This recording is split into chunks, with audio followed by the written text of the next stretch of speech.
গণপিটুনির ঘটনা রুখতে কড়া আইন। ভারতীয় দণ্ডবিধিতে গণপ্রহার নিয়ে এতদিন আলাদা কোনো বিধান ছিল না, তাই অনেক সময় গণপ্রহারের অভিযুক্তরা জেল থেকে ছাড়া পেয়ে যেতেন। সুবিচার পেত না নির্যাতিত পরিবার। গত 1 জুলাই দেশ জুড়ে চালু হয়েছে নয়া আইন বিধি। ভারতীয় ন্যায় সংহিতাতে গণপ্রহার রুখতে নতুন আইন আনলো কেন্দ্র। কি সেই আইন? এটা সেকশন 103 সাবসেকশন 2 তে আনা হয়েছে, যেটার পানিশমেন্ট হচ্ছে ডেথ পেনাল্টি, মৃত্যুদণ্ড অথবা যাবজ্জীবন কারাদণ্ড, তার সঙ্গে ফাইন, জরিমানা থাকবে। আর গণপিটুনি হতে গেলে মিনিমাম 5 জন অভিযুক্ত হতে হবে বা তার বেশি। তারা যদি কোনো ধর্ম, বর্ণ, জাত, ভাষা বা প্লেস অফ রেসিডেন্স অথবা কোনো জেন্ডারে বেসিসে বিভেদ তৈরি করে কাউকে যদি মারে, ভিকটিমকে মারে, তখনই এটা গণপিটুনি বলা হবে। জাত, ধর্ম, বর্ণ, লিঙ্গভেদে মারধরের ঘটনায় ভারতীয় ন্যায় সংহিতার 103 সাবক্লজ 2 ধারা প্রয়োগ। 5 জন বা তার অধিক অভিযুক্ত থাকতে হবে। সর্বনিম্ন যাবজ্জীবন বা সর্বোচ্চ সাজা মৃত্যুদণ্ড, সঙ্গে আর্থিক জরিমানা। বারাসত, ঝাড়গ্রাম, কালনা, ভাঙড়, কলকাতা সহ রাজ্যে একের পর এক গণপিটুনির ঘটনা। সাধারণ মানুষের নীতি পুলিশের ঠেলায় ঘটেছে মৃত্যুর ঘটনাও। মোবাইল চুরি থেকে নিজের সন্তানকে চুরি, স্রেফ সন্দেহের বশে গণপ্রহারের শিকার হতে হয়েছে সাধারণ মানুষ থেকে খোদ সন্তানের মাকে।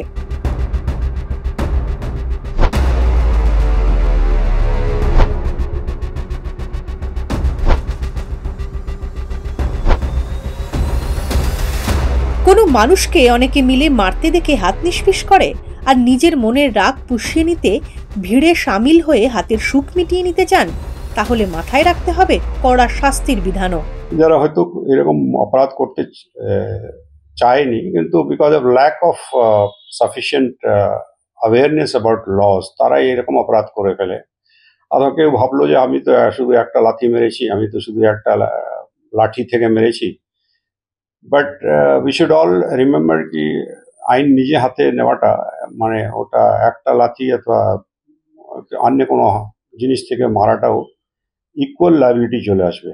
মানে মানুষটা যদি মরে যায়, ভিকটিম যদি মরে যায়, তাহলে যারা এই কাজের সঙ্গে যুক্ত হয়েছে, পার্টিসিপেট করেছে, প্রত্যেকের ওই খুনের ধারার জন্য তারা দায়ী হয়ে যাবে।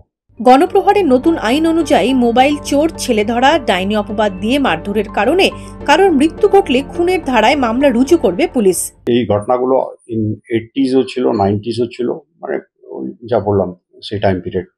তো 3-4টা রিজন আমার যে মনে পড়েছে। এখানে একটা চোরের সন্দেহ, মানে কাউকে চোর সন্দেহ করে তাকে আবার গণপিটুনি যেটা বলা হয় সেটা দিয়ে মারার ঘটনাগুলো আছে। তারপরে চাইল্ড লিফটার, মানে ছেলে ধরা বলে একটা সন্দেহ থাকে।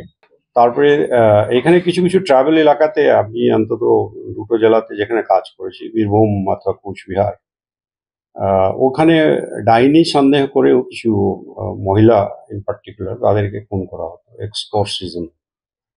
অ্যান্ড আরেকটা ক্যাটাগরি আছে পলিটিক্যাল ক্ল্যাশেস।